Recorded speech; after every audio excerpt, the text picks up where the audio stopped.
morning, Mr. Freeman. Hi. Thank you for being here and You're for letting us share in this moment with you.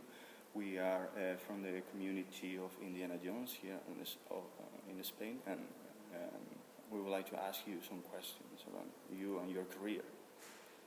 So the first question is regarding movies and television. You have played more than 120 works. Mm-hmm. So that's a lot. Is that right? Yeah. I've never counted them. Well, in IMDb, there is a lot of your works, and that's a huge career. So, what criterion do you follow when it comes to choose a play, in a role, in a movie or in theater?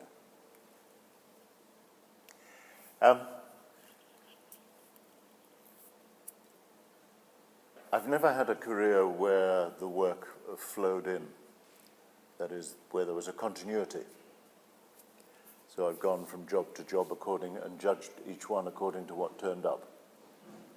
So there hasn't been a steady set of criteria. Sometimes I've taken jobs because I needed the money. Sometimes I've taken the jobs, and I hope most of the time taken the job because I wanted to do the film. A lot of the time I work in the theatre in between too, so I get satisfaction there about making choices which are just for me. Mm-hmm. But there hasn't been one set of standards, one set of criteria for doing movies. So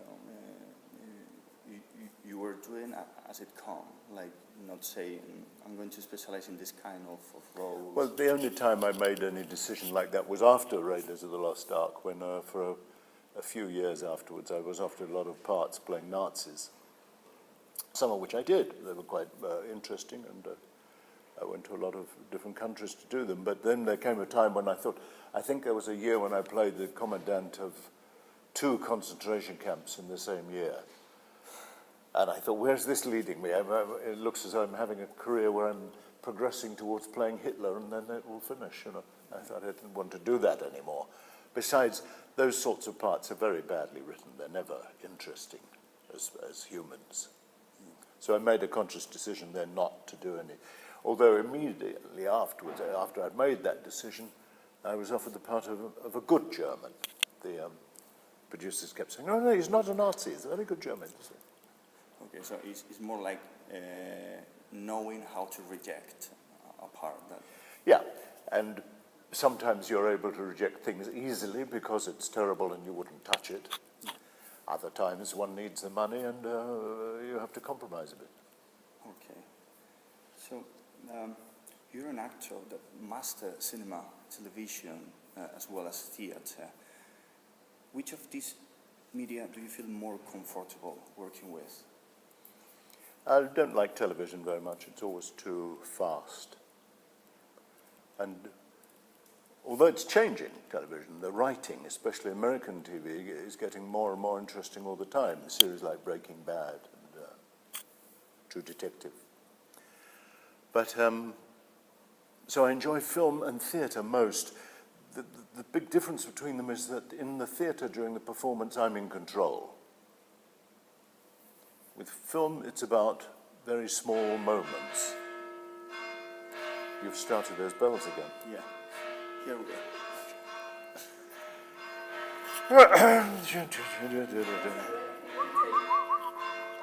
So theater maybe is a matter of being close to the public. Well, the big thing about theatre is it's very rare that you make enough money to live on in the theatre. So with TV work and film work subsidizes that for a start. You had your own company. I had, for a time, I had a company when I lived in the States for a while, yes. I didn't succeed in producing anything. I was mainly trying to get theatre pieces produced, not film. I've never tried to produce a film. Or tried to direct one of them. But the thing I like about film is that you're in control for a very short space of time. For 2 or 3 seconds when it's just the camera and you are in control at that moment. Now, there are lots of things in film that go against you being in control at that moment. The major one being whoever has the final cut in the editing room. Yeah. which nowadays is often not the director, but the producers, or even an accountant, secretary somewhere. So you can't finally tell what's going to end up in the film, but what you can control is that few seconds when it goes down into the lens. And those seconds. And I like that, and I like the whole teamwork that you get together with it on a film, working in a team like that. And sometimes the team is unhappy. It doesn't necessarily mean it's going to be a bad film, strangely. Some of the happiest times one's had on a film, the film turns out to be very bad. Just that and usually, the life that's going on in the making of the film is more interesting than the final film. Yeah. And can you tell, by the script, can you tell if the movie is going to be a great movie with great characters? That has to tell. You can tell from the writing if the writing is good. What you can't tell is what the director is going to do with it. Yeah. And I've known a lot of directors who start the film badly. They're unhappy with the actors, they're unhappy with the producers, and for some reason, this project that they've worked on for months and months, they will almost go out of their way to sabotage from day one. Yeah, it's a pity. Yeah. And I've seen it happen a few times. It's very strange, just to do with nerves and stress. And So, along your career, you have played great villains, like Belloc or Moriarty. What is more attractive for you as an actor, playing villains or playing, well, let's say heroes? I don't like to make such a dichotomy, but how is? I don't think that's how you judge it. You judge it by the quality of the writing.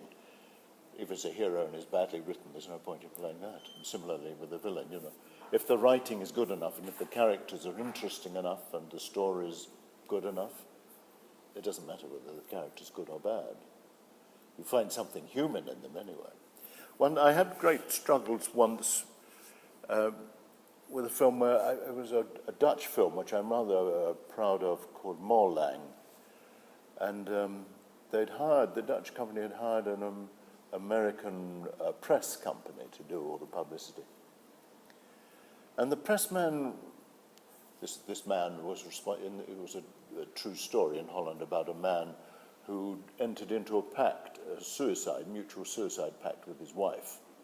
And then when he killed her, he didn't kill himself afterwards. That's a true story. It's an interesting story. He was an artist. And this publicity man kept going on about how evil the character was. And I refused to accept that, and I refused to give him any sort of credibility about it, because I don't think evil in itself exists. There's a reason for it. And if you're a human being, there are human reasons for it. And that's what makes the writing interesting and what makes the characterization interesting. Yeah, that's something really important. We're going to change less subject. We'd love to talk about your experience in Riders of the Lost Ark, since we are from the Indiana Jones Association. How was working with Lucas, Ford, Spielberg? How was the relationship with them? Fine, very easy, very relaxed and easy. George Lucas doesn't have, or didn't then, and I don't know if it's changed, but he doesn't have a great rapport with actors. For instance, I'll tell you a story. There are a number of young German soldiers who appear in the film, if you remember. They were all hired, we were filming in that section in Tunisia, and they were all hired from their holiday. They were all on vacation there. And George turned up one day and said to us, "You actors should go and sit down, because I've written all these other scenes for the Germans because they're very good and they're really natural and they're not acting at all." So we all said, "Okay, get on with it." And one of our actors, Ronnie Lacey, who played the man in the leather gear with the burnt hand, you remember? Yeah. Wonderful actor, now dead, unfortunately. Said they will never use this in the film. And sure enough, they don't. All of those scenes never appeared. But it was sort of, we always felt it was a sort of lesson to us from George to say, you are expendable. Finally, it's not true, of course. Yeah. The story is about those characters that we were playing. Yeah. But I guess if any of these German actors had turned out to be, well, German tourists they were, turned out to be wonderful, they might still be in the film. Yeah. And the others, Harrison's extremely relaxed and easy to get on with. And Stephen too. Stephen, at the time, and probably still, to some extent, is obsessive about film. This must be true of George as well. But Stephen makes no bones about it because his conversation, and I had quite a few conversations with him because for quite a bit of the film, I was the only person he would talk to because everybody else was cross with him. Mainly because in Tunisia we were working so fast, and it was so hot. I was happy to sit there listening to his stories, which are all about making of movies and old movies and so on. And then a few stories about his childhood too in Arizona. We all got on very well during the making of it. And what about Karen Allen and your Oh, Karen Allen's a lovely actress and a lovely person. I've seen her, she's the only one I've seen a few times since. I've spoken to Harrison. We were going to meet in New York a few years ago. The bells! And we'd arranged to meet, and then he rang me and said he had to go off the next day and pick up a plane. He bought a new plane, so he had to go to Texas. He has like 6 planes or something, like small ones, but 6. Yeah. So do you keep in touch with them? Not regularly, but... No, I'm vaguely in touch with Karen. Yeah. And she comes to Britain sometimes to do some signings. Has she done a signing with you? Have you met her? No, we didn't have the pleasure. She was in Britain in May doing a signing, and I was going to be there with her, which was sad. I wanted to see her again, but I got a job, so I couldn't do it. What do you think what part of you is embellished in the character?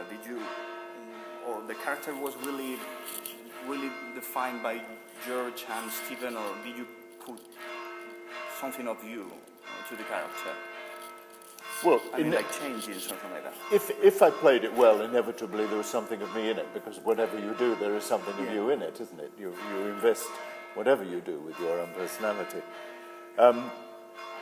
But I didn't make up any lines, except for the drinking scene with Karen Allen, which was largely improvised, because Stephen knew we were both theatre actors. And that scene hadn't been particularly written, hadn't been fleshed out. So he asked us to go away and rehearse it and improvise it together, show him what we'd done, and he said that's fine, and that's more or less what we shot. I can't remember what the original scene was like now, but none of us were quite satisfied. It hadn't been well written. So that was very much our contribution in the film. And then I suppose my contribution to Belloc was just, of course, I'm not an archaeologist and I had no experience in those sorts of adventures, but one brings one's imagination to it. Yeah, because the character is great, so that we were wondering that since in the cinema and working with the Spielberg, normally the actors give a suggestion to the director, why don't we do this, why don't we do that, so that kind of things. Like, it was only the third film I'd done, I think fourth film. I did a TV film in between. I think it would have been very presumptuous to have told Stephen what he was doing. And also, I was bowled over by Stephen's breadth of vision, the fact that something that I'd read on the page and learnt as being a small scene between 3 people. For instance, there's a scene early on where we're walking across the dig, and there's Anthony Higgins and Wolf Kahler and me. And that was meant to be a scene inside a tent, with no extras or anything. Well, we got to the set, and he had hundreds of extras. It's that big scene where people are carrying buckets of sand and baskets of sand and going up ladders and all sorts of buildings in the background. That was part of his great vision as a filmmaker, to enlarge. The scene between the 3 of us was exactly the same. It was just that it made a big statement about where they were and what they were doing and how they were doing it. giving the life to the scene. It's important. So, we believe that Belloc is one of the most recognized characters. How do you deal with the preparation of this character in a special way, like preparing the accent or something like that? Because you're well known for using different accents in your career. I had limited French. I'd been to France a bit.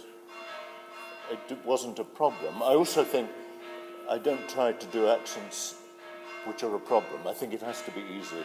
You don't want to see someone struggling with an accent. Yeah. If it's not easy, then don't do it. Or find some equivalent. But there was a nice story about it that I'd met Stephen and George in LA.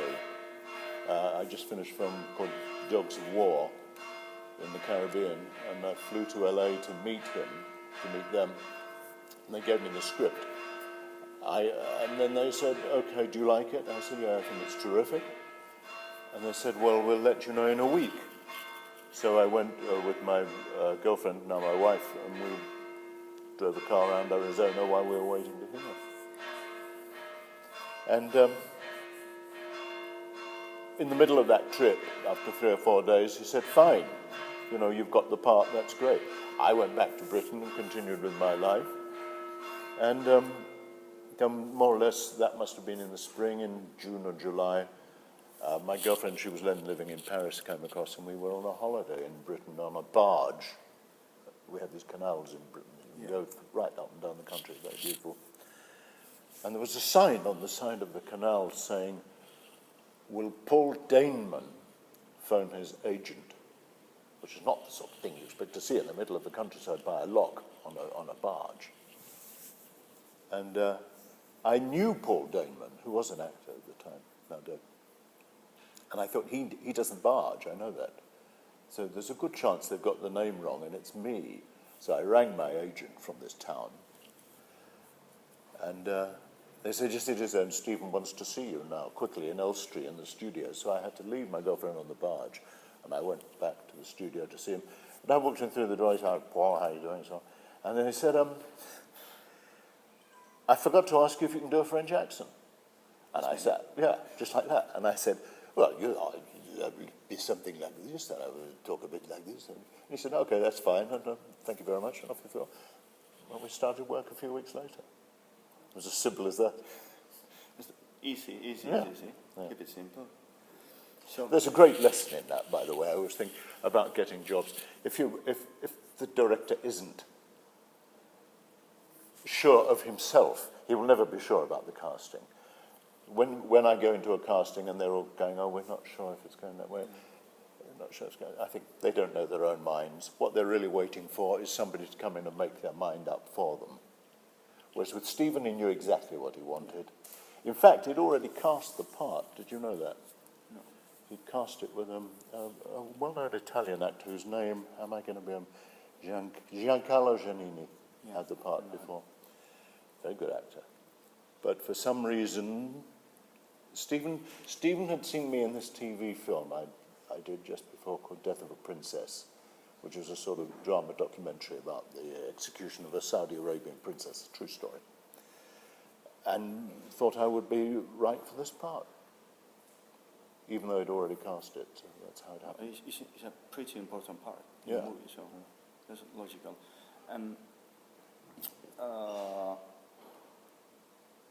Playing different accents, do you think that's something natural on you, or is part of your job, or?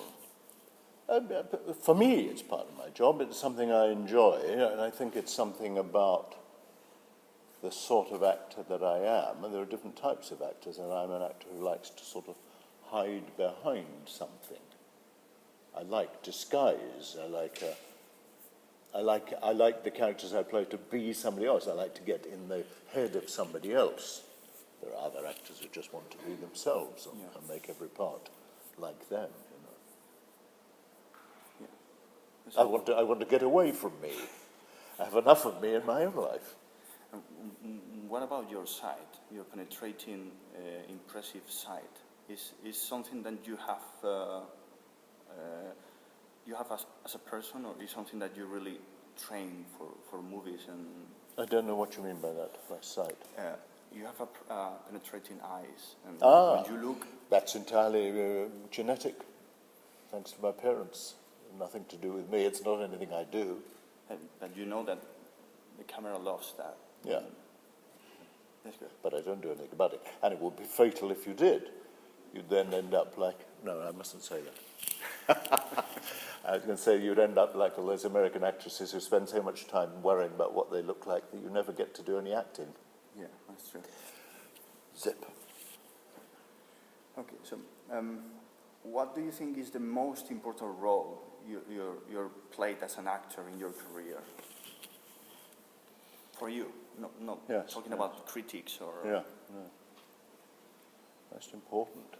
I don't know, really. I've done quite a bit of Shakespeare on the stage. And in some ways, that you could say that was the most important, because that way you learn at the hands of a master whether you're any good or not, if you can carry that off, you know.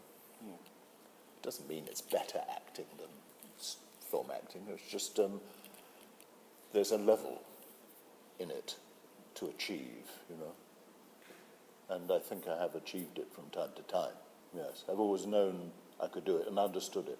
And that stems from when I was a kid at school, when I had a very good English teacher who introduced us, I remember vividly, a lesson on Macbeth, where I suddenly understood at age 12 or 13, oh, this is what this is about, this is what this language means, and it's never been a problem for me, that. Yeah, that's important. So now our last question. The most rewarding role that you have in your career as an actor will be? I suppose Billock would be the most rewarding in terms of fairly on in my film career, because I was already 40 or so by the time I did that. It meant that for many years I was very well known because of that. So it made life much easier. Also, it turned out to be, although we didn't know at the time, that it was going to be a big classic movie. So it has, obviously, because you're here now, we're here now, it has an ongoing life, which has been tremendous. In terms of rewarding artistically, it was rewarding artistically, and it is. But there have been others. This film, Morlang, for instance, I won a Best Actor Award at International Festival in Cairo in 2001 for that. And there have been a few other parts. There was a TV film I did called When I'm 64, that I'm very proud of. Mm-hmm. But there's been a lot of variety. Yeah. And it's the variety I like of going from one to the other. We believe that what makes you a legend. That's kind of a legend in my own lifetime. So, thank you for your time, Mr. Freeman. Thank you. An honor. How big is your community? Well, we are like 190-something members. Oh, God. You don't all live together? No, we have people from Germany. I'm joking, I imagined you didn't. It's not a monastery. No. Not all like Trappist monks watching Indiana Jones films all day and night. Well, last time, you're not going to believe this, but last time we watched Indiana Jones, the 3 first movies in a big screen was 1 month ago in Madrid, in a huge cinema. Oh, yes. So we prepared. Yeah. And was it full? Well, it's a company that is about taking 35mm copies from old cinemas and projecting in once again in big screen, only movies from the 80s and 90s. Yeah, yeah. So interesting. So you get to see them as they should look. Yeah, it's kind of a vintage thing, but you know, that's always that. Yeah. So, it will be a great pleasure for us, since we have all kind of members, that you'll be a member of honor of our community. Oh, well, I'd be delighted. Yes. And for us, we would like to give you a present we brought, if you will so kind of accept it. Thank you very much. What is this? Oh, it's a present. Ah!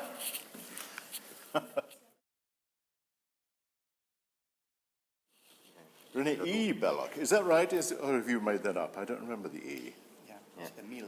Emil, you're quite right. Yes, yes, yes. You know How everything lovely. about. How lovely. Asociación de la Comunidad Fan Española de Indiana Jones. Terrific. Thank you very much. Thank you. Thank you. See you. It was Thank an you. honor to be present. I'll put it like this. Come here.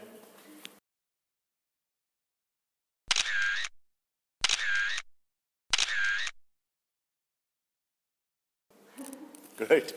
Thank you. A picture with a hat. Sure. This one is a wood one. It's exactly the one they use This in is Indiana's hat. in the fourth movie.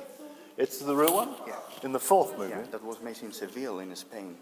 We changed the maker, but it's exactly the same one. It's small for me.